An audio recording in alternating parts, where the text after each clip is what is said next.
السلام عليكم ورحمة الله وبركاته. waxa aan rabaa in aan maanta ka hadlo maxaa u xun kiliyaha dadka kiliya xanuunka qaba amaba ciddaan qabin oo dee kiliyaheeda u naxaysa maxaa u xun ayaan maanta wadaa cunnada u xun. waxaan ka soo hadlay cunnada u fiican kiliyaha. hadda waxaan ka hadlayaa maanta cunnada u xun kiliyaha dadka kiliya xanuunka qaba ama dadka aan qabin oo laakiin is ilaalinaya. waxa weeye cunnada u xun ayaan rabaa inaan halkaan idinku soo sheego. yaa ahlu Soomaal, my people, waxa weeye avocado waa very healthy, aad bay healthy u tahay, caafimaadka way u fiican tahay, balse haddii aad iska badiso waxa weeye waxay keeni kartaa dhibaato. wax walbana waxay leeyihiin bad iyo good. runtii dhan xun iyo dhan wanaagsan ayay leeyihiin. haddii aadan dheeli tirin cunnada cunaysid dhibteeday leedahay. haddii aadan ogaan waxa jirkaaga ka maqan iyo waxa ku badan waa inaad ogaataa. waxa ku badanna aad ka dhintaa, waxa ku yarna aad ku kordhisaa. marka avocado waa healthy, ma idin lihi healthy ma aha, waa so very healthy, but wax walba ood iska badiso ma fiicna. marka waa in cunnada la dheeli tiraa say mar walba noo sheegaan dhakhaatiirta aan la joogno. waxay ku leeyihiin cunnadaada dheelitir. marka avocado waxaa ka mid ah marka cunnada keliyaha u xumaan kara avocado, cunnada qasacaadka ku jirta oo iyada sideedaba la sheegay inaanay healthy ahayn, balse somehow healthyna uu ku jiro, laakiin kansarna laga qaadi karo. marka waa avocadada, cunnada qasaaca ah oo dhan, soodhaha, waxyaabahan ma aragtay sida coca-colaha, bibsida, maxaan ku idhaahdaa sprayda, waxyaabahaas oo dhan waxaa iyagana uma fiicno keliyaha. rootiga cad ee burka cad laga sameeyo, mar walba rootiga waa laga hadlaa. rootigaas caafimaadka uma fiicna. Soomaali haddaan nahayna rootigaas aad baan u isticmaalaa. rooti kale maba naqaano inaan isticmaalo, roodhida cad un baanu isticmaalaa. marka waxaa wanaagsanaan lahayd in aanu beerano qamadiga madow saanu uga samaysano rooti madow. wadamadan aan joogno reer galbeedka roodhida madow ama brownka ah way ka qaalisan tahay midda cad. roodhida cad ee burka cad laga sameeyey waa very cheap, aad buu raqiis u yahay, cid danaysa ma jirto, balse dad iibsadaa way jiraan. marka waxaa weeye avocadada koowdhe, waxyaabahan soodhaha ah, waxyaabaha qasaaca ku jira, burka cad, roodhida cad, bariiska xamar loo yaqaana cali uraayaha. goboladan Puntland iyo Somaliland aan arkay ay u yaqaanaan car i kari.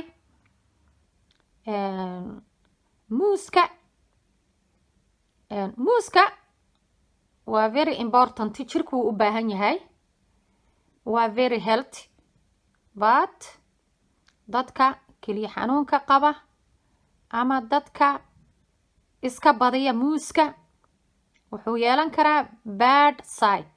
muuska xataa isagoo healthy ah, because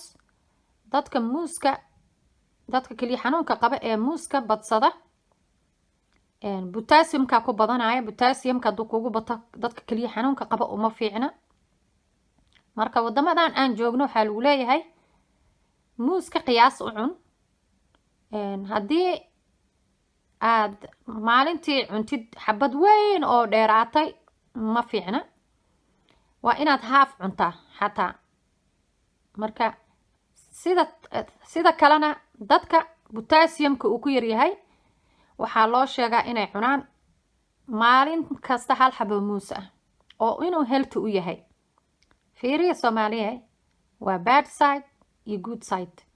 marka muuska dadka kaliya xanuunka qaba waa loo yareeyaa. marka waxaa weeye oo kale biyo la-aanta. tan kale waxay tahay biyo la-aanta, haraadka ama oonka, hadba saad u taqaano. biyaha waa nolol, oo rasuulkeen calayhi salaatu wasalaam waa tuu sheegay maa ul xayaa buu yiri, biyaha waa nolol. biyo la-aan ma fiicna. qofka bini-aadanka waxaa loogu talagalay inuu maalintii cabo 2 litir at least oo biyo ah inuu cabo. marka oonka iyo haraadka, biyo la-aanta keliya xanuun bay keenaan. waxaa kaloo jira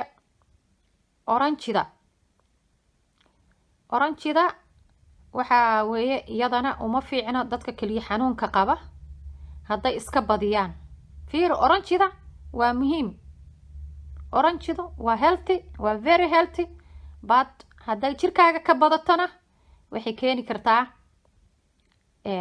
inay bad side leedahay, caqabad ayay keeni kartaa. marka wixii la iska badiyaaba ma fiicna. qofku waxaa fiican inuu waxa dhan u dhexdhexaad ka dhigo. marka oranjida laftirkeeda waxaa ku jira potassium ay leedahay, vitamin C bay leedahay. vitamin C-da naftirkeeda hadduu jirka ka bato uma fiicna. dadka kaliya xanuunka qaba waxay u keeni kartaa dhibaato ama caqabad bay ku noqon kartaa, bad side bay ku noqon kartaa, ay yeelan kartaa. hilibka baruurta leh, waa idiin sheegay markasta hilibka baruurta leh waa laga dheeraadaa, special wadamadan qaboobaha haddaad joogtid. hilibka baruurta leh waa laga dheeraadaa sababtoo ah dhidid ma jiro. wadamadan waa wadamo qabow oo aadan dhididayn. marka xaydhi way kugu fariisanaysaa, dhibaatayna kugu noqonaysaa. marka hilibka baruurta ha laga jaro Soomaaliyey. waxyaabaha dhagaxa dhaliya maaragtay kidney stone-ka, keliyaha dhagaxa gala, waxyaabaha keena waxaa ka mid ah milixda. Soomaalidana milixda aad baan u badsanaa. milixda ma fiicna, balse waxay leedahay caafimaad iyada laftirkeeda. siba milixda buuraha ee oranjiga u eg ee buuraha laga qodo, iyo milixda badda, biyaha badda ee la fariisiyey ee milixda ah, waxay leedahay caafimaad. fiiri, milixdu caafimaadna way leedahay, wax kalena way kugu keeni kartaa dhibaato ah. bad side ay leedahay iyo good side. laakiin haddii aad iska badiso dhibteeday leedahay, ma fiicna milixda badan. marka wax walba waa idiin sheeg waa inay dhexdhexaad noqdaan.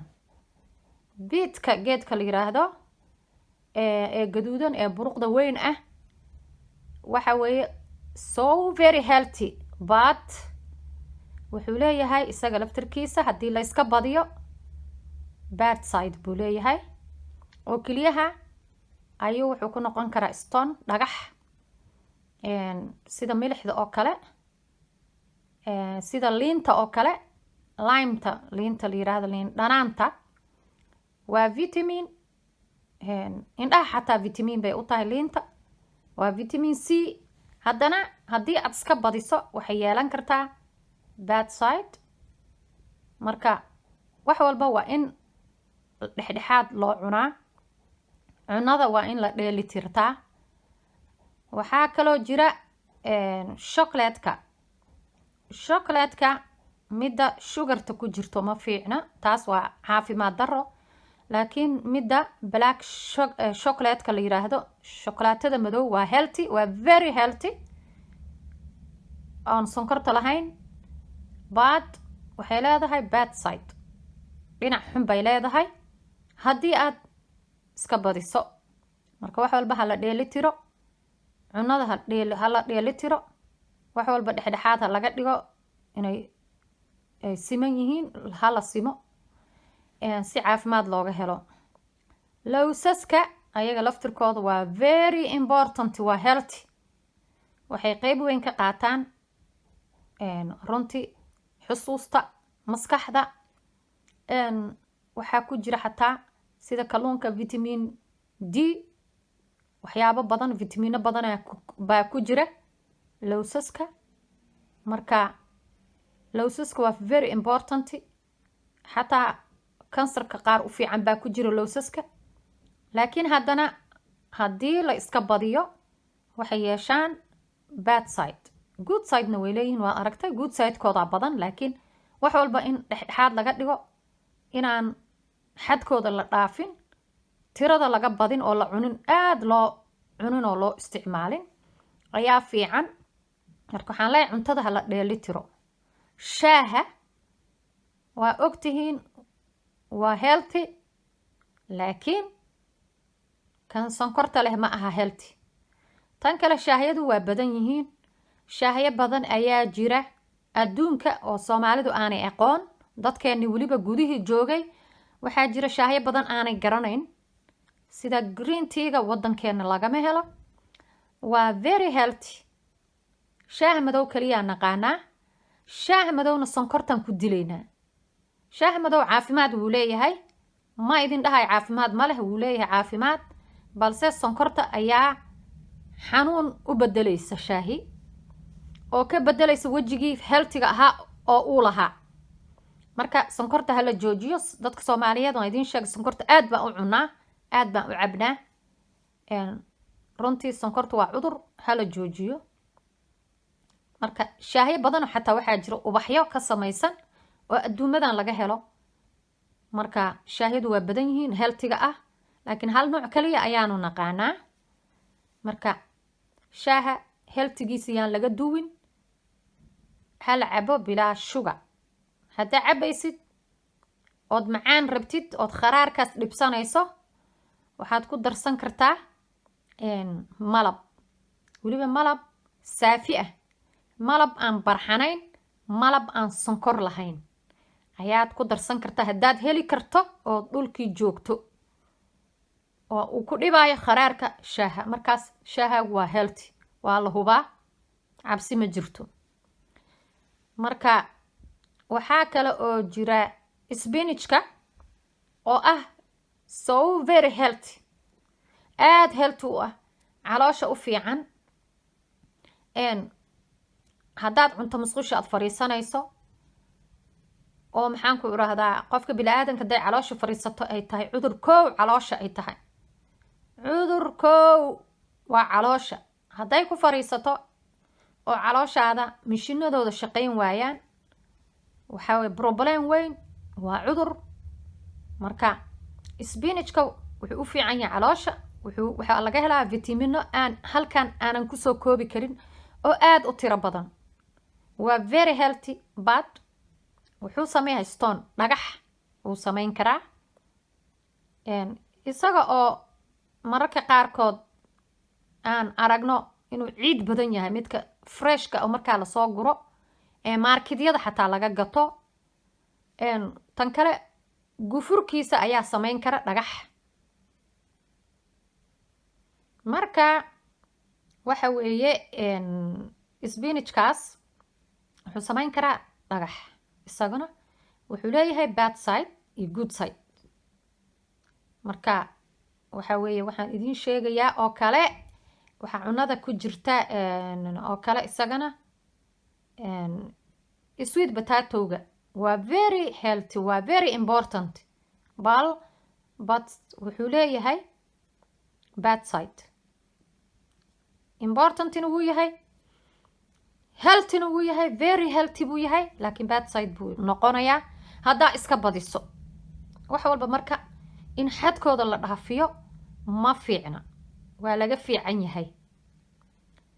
cunooyin badan baa jira oo halkan aanan kusoo koobi karin runtii, oo haddana healthy ah, dhanka kale bad side noqon kara oo bad side leh, oo dhagax abuuri kara, keliyaha dhagax ku samayn kara.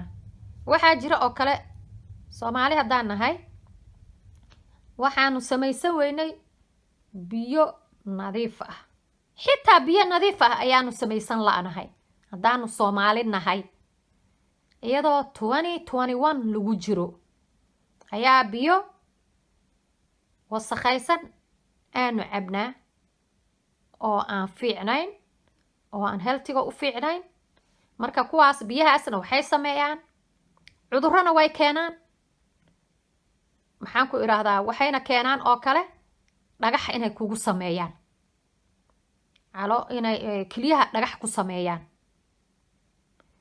biyahaas wasakhaysan cudurro badanna way keenaan oo ay ka mid tahay shubanka iyo weliba kaadi dhiigga way keenaan, because cayayaanaa ku jira, ciid baa ku jirta, dhagax baa ku jira. waxaasoo dhan keliyihii waxay sifayn lahaayeen ma sifayn karayaan. waxaasa fadhiisanaya qofkii xanuun baa ku dhacaya, qofkii dhagax baa ku beeramaya, cayayaankii yaryaraabuu liqayaa. xataa ukunta kaneecada ayaa biyaha wasakhaysan ku jira, biyaha harooyinka, waraha, ceelasha biyaha lagu kaydiyo oo waqtiga dheer ku jira, baraagaha biyaha lagu kaydiyo oo lagu shubto oo waqtiga dheer ku jira, aanan si fiican loo mayrin oo loo hagaajin. waxaa weeye waxaa ku jira cayayaan yaryar ayaa ku beerma ugxanta kaneecada. hadhowna waxaa kugu dhacaa duumo ama kaneeco, waad xanuunsanaysaa. dhagixii kama marna, ciiddii kama marna, waxyaabo badan ayaa ku jira oo cayayaano kala xataa. marka biyo nadiif ah waa haddaanu Soomaali nahay, waa inaanu biyo nadiif ah helaa. bili-aadan baan nahay, ummadaha kale kama duwanin. waa inaanu biyo nadiifa helaa, ku dadaalnaa biyo nadiifa inaanu helo. tan kale waa inaanu ku dadaalno inaanu beeraha beerano, wax soo saar inaanu u kacno, u qunno, cunadaan cuni lahayn at least aanu soo saarano, isku filaasho gaarno, wadamo kale inaynan u baahan, in aynan nalagu gumaysan food slavery-ga adduunka ka socda. marka waa inaan fikirnaa, waa inaan fikir la nimaadnaa runti fog, oo waxyaabo badan oo naga maqan aanu waddankayga kusoo kordhinaa, qurbo joogta iyo qolqol joogtaba. intaba waa inaanu si wanaagsan u fikirnaa. waan salaamayaa. asalaamu calaykum waraxmatullaahi wabarakaatu.